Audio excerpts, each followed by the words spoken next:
has no bearing, no direction. Life will become a bondage, will become trouble. Some of us don't know where we are standing. Some of us don't know.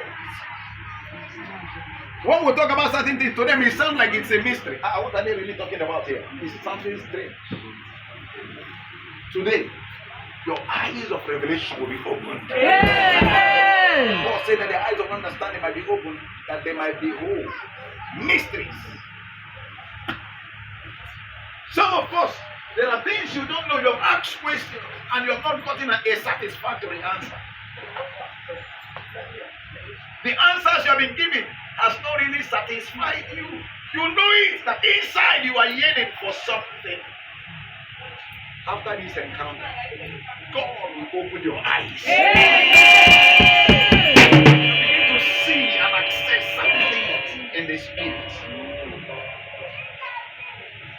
Do you know that Elijah died having a sickness that killed his father? And there was something the Lord said to me. He said, do you know that certain revivals can be bettered by a dead man? That's an error. A dead man's bone brought another dead man back to life. Do you understand? Yes. 2 Kings 13. Read from verse 6 to 9. A dead man's bone brought another dead man. They just, when they saw that the troops were against them, they just threw the dead man there. The moment the dead body came in contact with another person who died, his bones, the dead person jumped back and ran to them.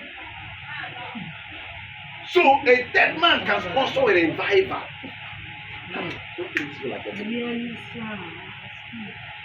So that means somebody can become a signpost that can point others to Jesus when himself has not encountered Jesus.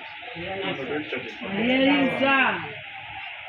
Am I in the right place? yes, If you must travel deep into God and into revelations, there are two vital things. I want to teach us something today. I told us, I don't know if your mind is also.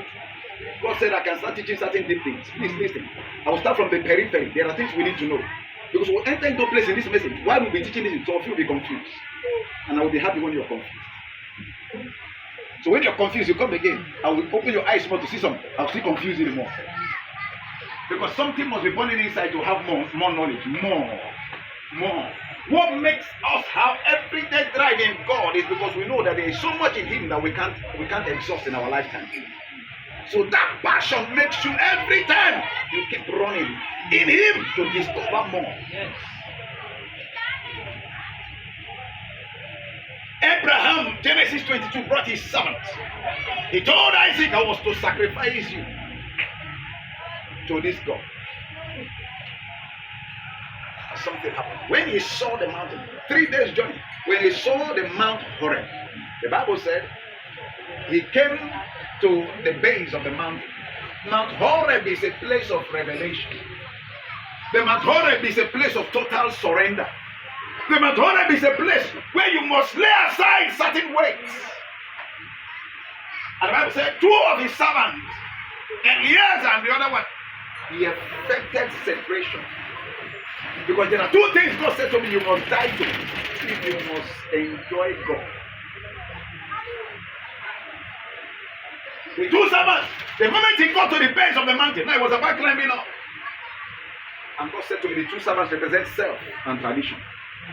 Until you are dead to self, what you really want. Until you sacrifice your own aspiration and your own ambition on the altar.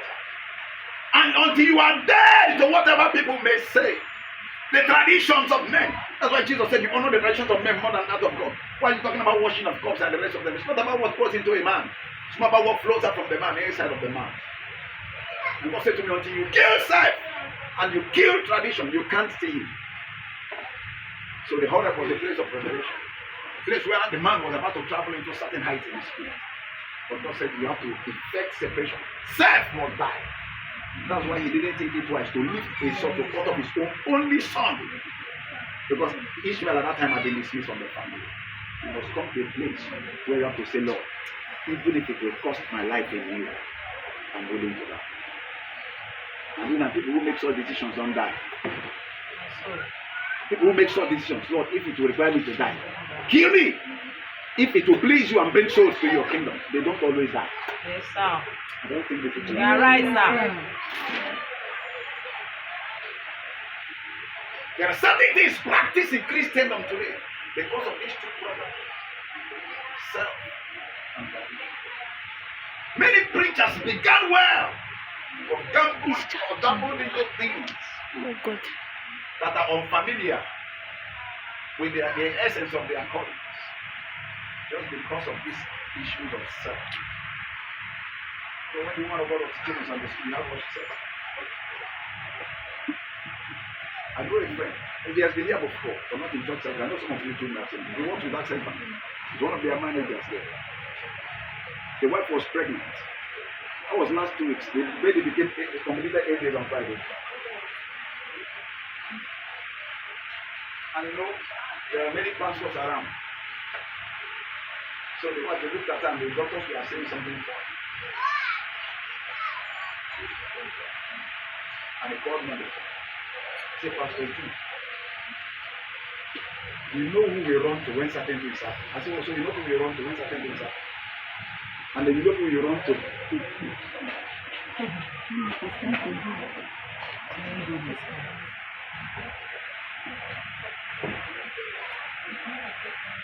He said they get this down. As what is it? Say the wife is about to deliver. Or he's not understanding what the doctors are saying. He's the second child.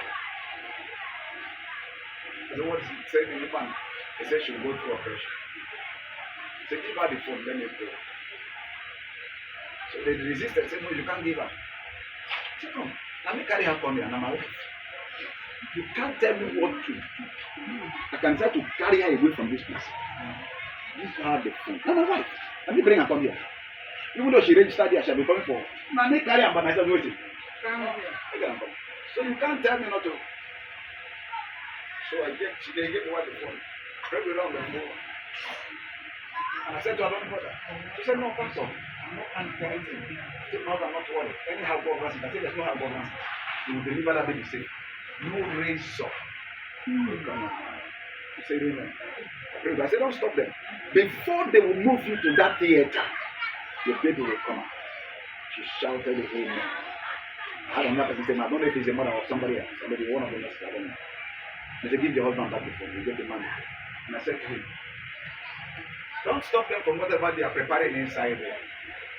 So God will prove something that nobody has the final say.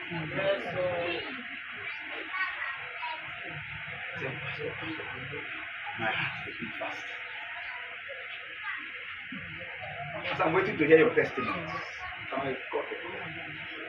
According to him, he said when they started the place, all of a sudden the wife screamed, shouted, and he said, what is it? What is it? They were saying, our whole body now looks like it's on fire. Lo and behold, before they could come around to hold the woman, make them push up, enter theater, pikin head don't come out. No. They don't see the people. Before they could say Jack.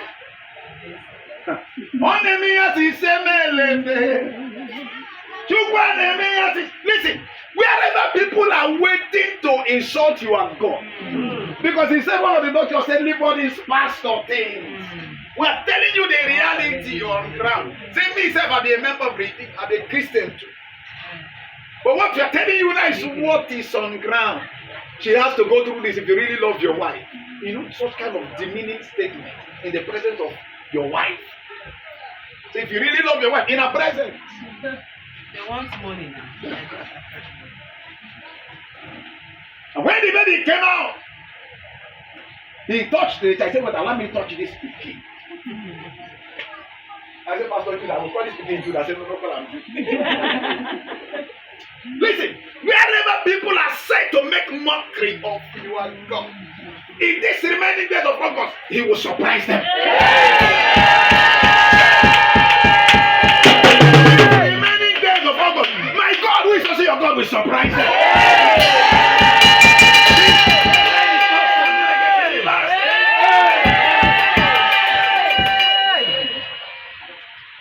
There are things I want to open our eyes to.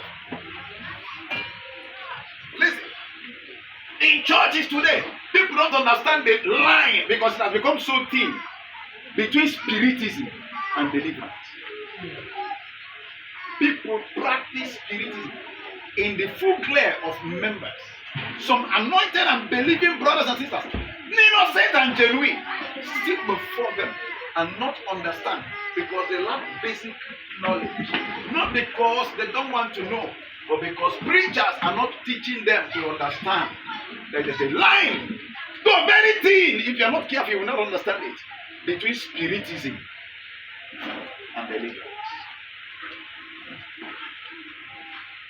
What is spiritism? Spiritism is simply consulting with the dead through a medium. A medium can be a person, whether a priest or a priestess, relating with the dead or relating with spirits through a medium in order to get certain information or certain directions. That's spiritism. Even in the Bible, do you know that in 1 Samuel 28, something happened? That Saul, because he has lost direction, he went to consult a witch at Endor. He banished witchcraft in Israel by divine instruction. A crisis came up, and the guy needed direction. Because the prophets, he has silenced them. They are all run away, hungry, long way, the men of the Lord sheep. So he began to look for a system banished. He began looking for one. Not because God does not speak or God does not communicate to men, but when the channels of our spirits are open. I told you I'll be teaching us certain good things. Please listen. It may be sounding very strange, but they are biblically approved so that you can understand. I've always told you, whether I believe it or not, life is spiritual. Life is what? Spiritual. Whether you like to believe or not. You don't like to believe or not. Every success on earth here enjoys a spiritual market. Nobody rises in life without the support of a spirit. It's either a good spirit or a negative one. But the Bible told us that it's only the blessings of God that makes rich and doesn't come with sorrow. So if you are partnering with the devil, you will be sure bound that he will take something from you that will be far, far bigger than whatever thing you may call blessing you got from him. To give you a wristwatch, he will take your hand. He will always take something from you that will be bigger than whatever he has given you. But the blessings of God makes rich. It commands wealth. The rich translation is not rich, it's wealth. Because the wealth of God is transferable from one generation to one. Because the wealth is secured by covenant practices. Abraham taught his children that. Now, if it must extend from father to children, they must be able to copy your ways. There are things you must institute and tell them intentionally. Look at the secret behind this. God's dealings with man, I've always told you, goes beyond you. Whatever dimension of God he wants to, it goes beyond you. If God is dealing with Sir here, it goes beyond him. He's looking at the generation through you. Looking at your sons. He's looking at your sons' children. Looking at your daughters. Looking at their children. Because he dealings with man is transgenerational. That's the same thing with Satan too. If Satan has any dealing with any man, it goes beyond that individual. He lures you into certain things like oaths and covenants. I will serve you. My unborn children, whether they are born or not, will also serve you. Because it's not about the man. Before every man or behind every man, there's a generation. So Satan's interest and even God's interest is not about the man. It's about the generation after the person. That's why he can institute